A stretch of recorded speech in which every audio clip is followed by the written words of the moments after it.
எந்த முதலீடும் இல்லாம வீட்ல இருந்தே ரீசேல் பண்றது மூலமா 20,000 வரைக்கும் earn பண்ணலாம். அதற்கான அருமையான ஆப் தான் இந்த மீஷோ ஆப். டிஸ்கிரிப்ஷன்ல இந்த ஆப்போட லிங்க் கொடுத்துருக்கேன். அதை கிளிக் பண்ணி டவுன்லோட் பண்ணிக்கோங்க. அது மட்டும் இல்லாம ஆப்பை இன்ஸ்டால் பண்ணதுக்கு அப்புறம் அக்கௌண்ட் செக்ஷனுக்கு போயிட்டு என்டர் ரெஃபரல் கோட்ல இந்த கோடை நீங்க கொடுக்கறது மூலமா உங்களுக்கு 200 வரைக்கும் ஆஃபர் கிடைக்கும். ஸோ மிஸ் பண்ணாதீங்க, கண்டிப்பா டவுன்லோட் பண்ணி செக் பண்ணி பாருங்க.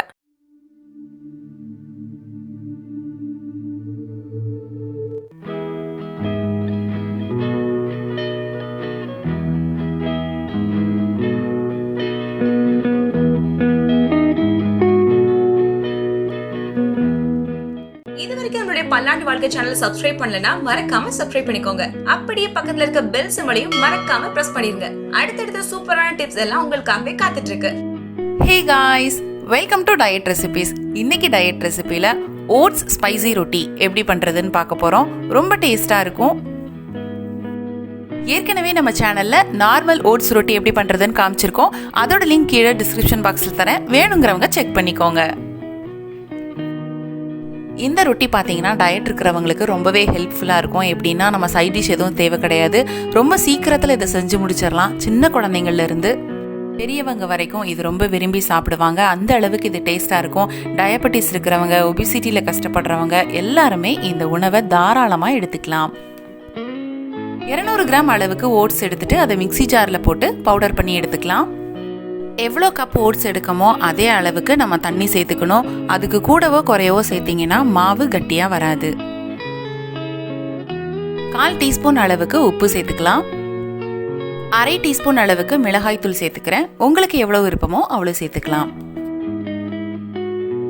1/4 டீஸ்பூன் அளவுக்கு மல்லித்தூள், இதோட 1/4 டீஸ்பூன் மஞ்சள் தூள் சேர்த்துக்கலாம். 1/4 டீஸ்பூன் சீரகத்தூள், 1/4 டீஸ்பூன் கரம் மசாலா பவுடர், தேங்காய் எண்ணெயோ அல்லது நெய்யோ 1 டீஸ்பூன் சேர்த்துக்கலாம். இந்த மசாலா ஸ்மெல் எல்லாம் போறதுக்காக 1 நிமிஷத்துக்கு நம்ம நல்லா கொதிக்க விட்டுறலாம். தண்ணி நல்லா கொதிச்சதுக்கு அப்புறமா நம்ம ஸ்டவ் ஆஃப் பண்ணிட்டு கொஞ்சம் கொஞ்சமா இந்த ஓட்ஸ் மாவை தூவிக்கலாம்.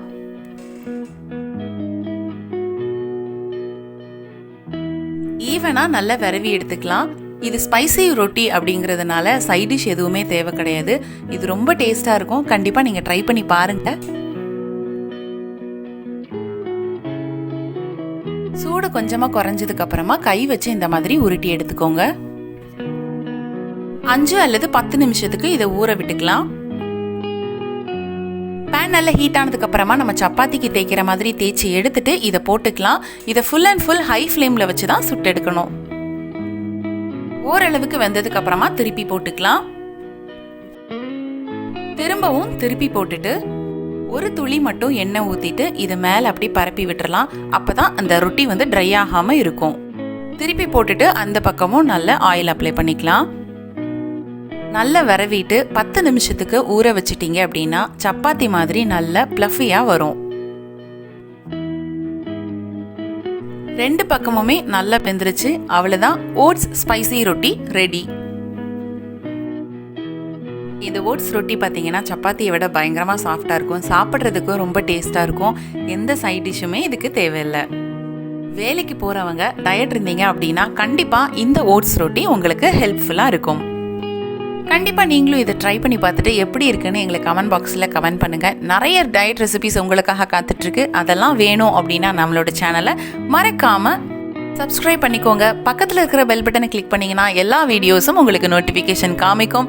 மீண்டும் ஒரு நல்ல டயட் ரெசிபியோட நான் உங்களை சந்திக்கிறேன். தேங்க்யூ.